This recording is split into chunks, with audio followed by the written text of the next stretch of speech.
Donald Trump said once he got in that office that he was not going to waste time to push that pen to get the J6s out of prison. He actually calls them hostages.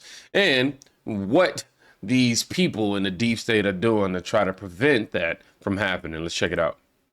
I think this order will apply to approximately 1,500 people, sir. So this is January 6th. These are the hostages. Approximately 1,500 for a pardon. Yes. Full pardon. Full pardon or commutation? Full pardon. Full pardon. Y'all heard him loud and We clear. have about 6 commutations in there where we're doing further research. Okay. Nice to see you again.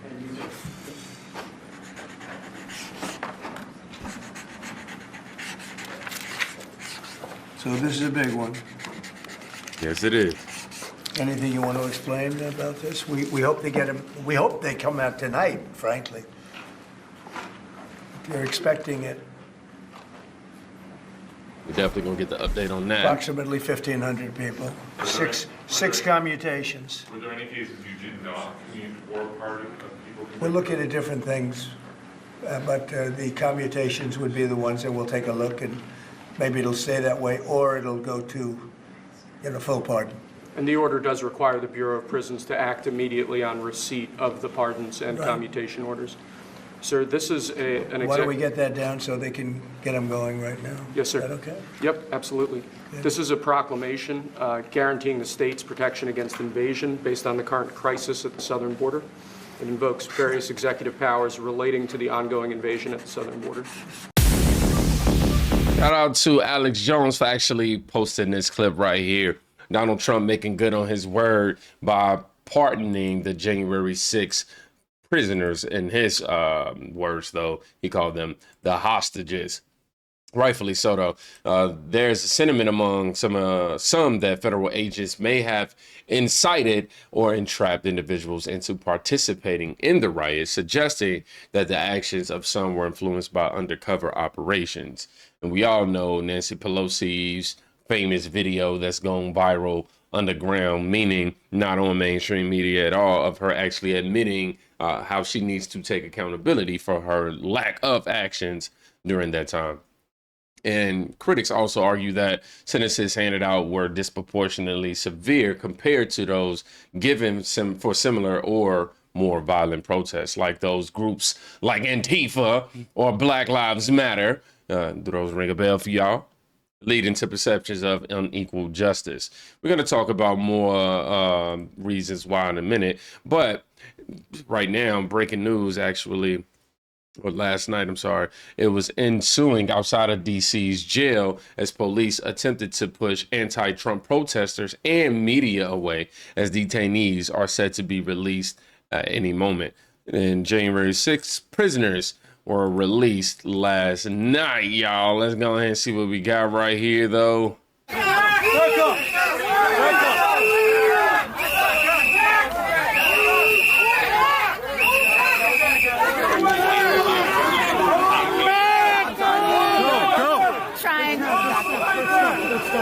There's some. Yeah, there's like a wall behind us. Go up there. We're going over there.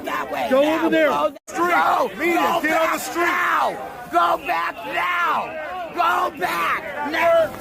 Go all the way back to the curb. Gosh, that man's Keep going. Oh, all the way across. Yes, across the street. Across the street.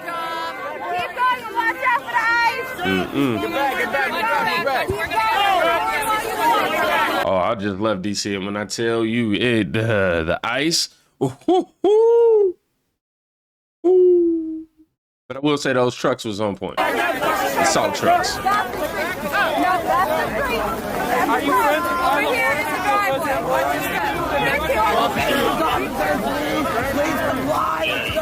Keep it moving. Thank you. Your attention, please. May I have your attention, please? You guys can protest and say whatever you'd like from the comfort of the sidewalk and the park. Please do not try and come across the street. please do not try to come across the street, is what was said. I definitely want to see some of the comments. Let me see. It says finally released. Just Kittle, the protesters, and another door for processing. You'll have plenty of room. Prosecute every damn one of them. Those are the new rules, right? Somebody say, just swap the stupid protesters, then jail. I mean, the jail just freed up some space for them.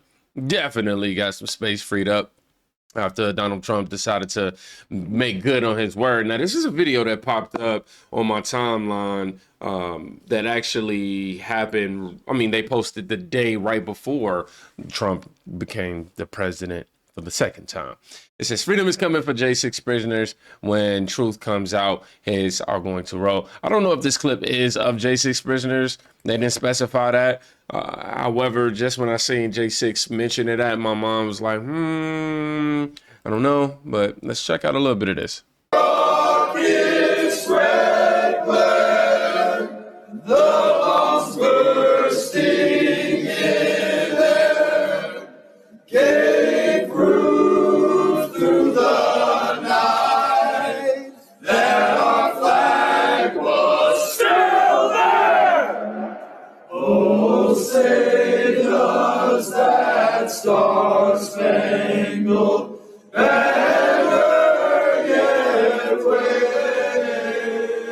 Nah, hey, look, I was over there like, wait, huh? What was that all about? Why did I just get yelled at right then and there, huh? In a minute, we also going to see how left-wing media is reporting on this. And here it is, real _ Robin, actually, on X. Says, Matthew Perna, seen in a red sweatshirt right here, walking calmly in the Capitol building only 14 minutes on January 6th after being invited in by Pelosi's Capitol Police. As 1,500 plus J6 prisoners are celebrating their release tonight, Matthew can't because he's no longer with us. Matthew pled guilty to initial charges, believing he may face 6 to 12 months in prison. Only after pleading guilty did the domestic terrorist and BLM supporter within the DOJ, Matthew Graves, inform Matthew that he would seek a terrorism enhancement to his sentencing, which will raise his sentencing to 6 to 9 years in federal prison. Wow. 4 days after receiving the news, Matthew went into his garage, put a rope around his neck, and unalived himself. After more than 4 years of torture in the United States, he could not take it any longer. Matthew Graves belongs in prison for murder. This is a photo of the late Matthew Perna. To make sure I say his name correctly, because you got Matthew Graves and Matthew Perna. I was wanted to make sure I didn't confuse the two whatsoever. Now we have these two clips right here. I think this is one that may be the inviting clip. Hold on, let me see something. This may be better. That's him in the red right there. I don't know why y'all can't see. Okay. So yeah, that clip popped up right there. Oh, wait, it's more.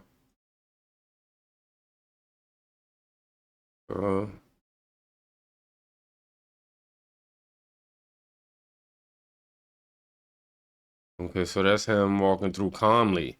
Okay, now it's starting to come together. I'm over here I'm trying to figure out what I'm watching for exactly, but everybody seems to be walking through patriotically right now, peacefully.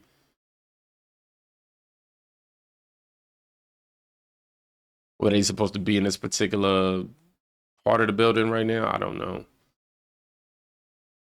We got to go through all of the details again, but from what I was told, these individuals were actually were invited in and pretty much got a tour of the building. So that was the full clip of that. And right here, inside of the building. I don't know what this is. Let's hear it. And what happened inside of the building. An important note when it comes. I'm so sorry, guys. Y'all know we can't do no editing right now, so I'm gonna turn the volume up for y'all. I want y'all to be able to hear everything. And what happened inside of the building. An important note when it comes to our prosecutions about those who remained outside the building. We have used our prosecutorial discretion to primarily focus on those who entered the building or those who engaged in violent or corrupt conduct on Capitol grounds. But if a person knowingly entered the restricted area without authorization, they had already committed a federal crime. Make no mistake, thousands of people occupied an area that they were not authorized to be present in the first place. And what happened inside? It's crazy how somebody would give you the key and then claim you broke in. Now, a significant number of supporters believe they were acting on the premise of defending what they thought was a stolen election, which they argue should influence the legal consequences of their actions. Some argue that those who entered the Capitol without engaging in violence should be treated differently, suggesting that misdemeanor charges or lesser offenses should not lead to imprisonment. Now, this is a video that I want to bring to your attention that came across my timeline by Johnny Midnight, where this guy turned on his father for being at the Capitol on January 6th. Now, he surfaces on CNN and tell everyone how he's a victim. Forgot what we think about this, everybody. Guy Reffitt into the FBI for participating in the insurrection. And Guy Reffitt is currently in prison, serving a 6.5-year sentence for rioting at the U.S. Capitol on January 6th. So obviously convicted and serving his sentence. Jackson, I appreciate your time. So here we are, and Trump is announcing pardons for January 6th defendants. This could include your father, who's serving a 6-year sentence, a 6.5-year sentence as we speak. What's your reaction? Well, I'm honestly flabbergasted that we've gotten to this point. I mean, I'm terrified. I don't know what I'm going to do. I've taken as many precautions as I could recently. I've picked up a gun. I've moved, and I've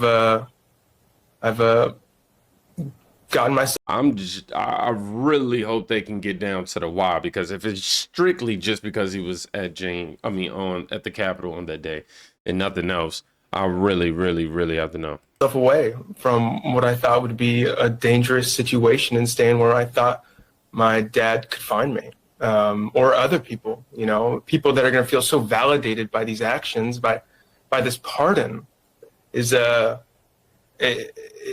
I'm just so filled with paranoia about what could happen.